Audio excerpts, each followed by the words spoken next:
নমস্কাৰ বন্ধুসকল, আপোনালোকক মোৰ ইউটিউব চেনেলখনলৈ স্বাগতম জনাইছোঁ। এই চেনেলত বাইবেলৰ বিভিন্ন ধৰণৰ কুৱেশ্যনৰ এনচাৰ পাব। যদিও কিছু প্ৰশ্নৰ উত্তৰ আপোনালোকে জানে, কমেণ্ট কৰিবলৈ নাপাহৰিব। ১ নম্বৰ প্ৰশ্ন, বাইবেলখনক কেইটা ভাগত ভাগ কৰা হৈছে?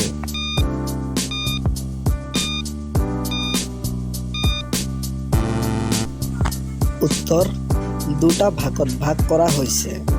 ১ নম্বৰ পুৰণি নিয়ম, ২ নম্বৰ নতুন নিয়ম।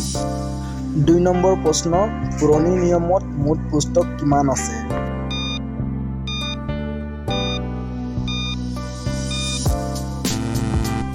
উত্তৰ, পুৰণি নিয়মত মুঠ পুস্তক ২৯খন আছে। ৩ নম্বৰ প্ৰশ্ন, নতুন নিয়মত মুঠ পুস্তক কিমান আছে?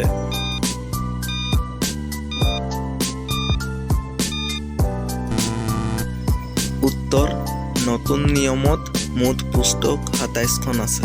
৪ নম্বৰ প্ৰশ্ন, বাইবেলত মুঠ পুস্তক কিমান আছে?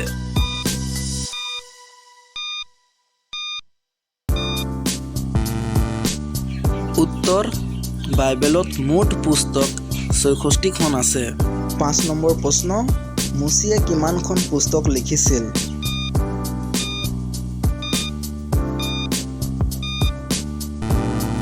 উত্তৰ, মুচিয়ে ৫খন পুস্তক লিখিছিল, যেনে আদি পুস্তক, যাত্ৰা পুস্তক, লেবিয়া পুস্তক, গণনা পুস্তক, দ্বিতীয় বিৱৰণ।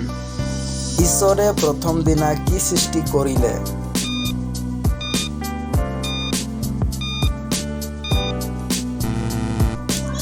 উত্তৰ, ঈশ্বৰে প্ৰথম দিনা পোহৰ সৃষ্টি কৰিলে।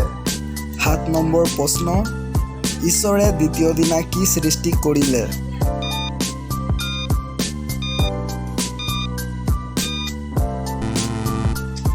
উত্তৰ, বিতান সৃষ্টি কৰিলে। ৮ নম্বৰ প্ৰশ্ন, তৃতীয় দিন ঈশ্বৰে কি সৃষ্টি কৰিলে?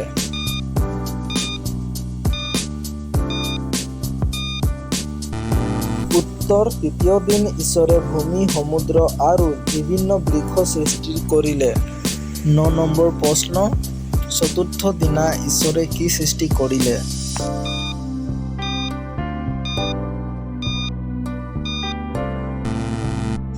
উত্তৰ, আকাশমণ্ডলৰ বিতানত জ্যোতিবোৰ সৃষ্টি কৰিলে। ১০ নম্বৰ প্ৰশ্ন, পঞ্চম দিনা ঈশ্বৰে কি সৃষ্টি কৰিলে?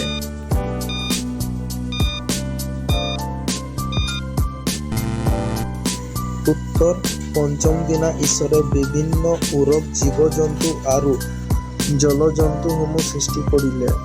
নমস্কাৰ বন্ধুসকল, যদি মোৰ এইখন ভিডিঅ' চাই ভাল লাগিলে আপোনালোকক ভিডিঅ'খন লাইক, কমেণ্ট, শ্বেয়াৰ কৰিবলৈ নাপাহৰিব আৰু লগতে ছাবস্ক্ৰাইব বটনখন ক্লিক কৰি অল প্ৰেছ কৰি দিব, যাতে এনেধৰণৰ আহিবলগীয়া ভিডিঅ' সকলোতকৈ আগত আপোনালোকে পাব পাৰে।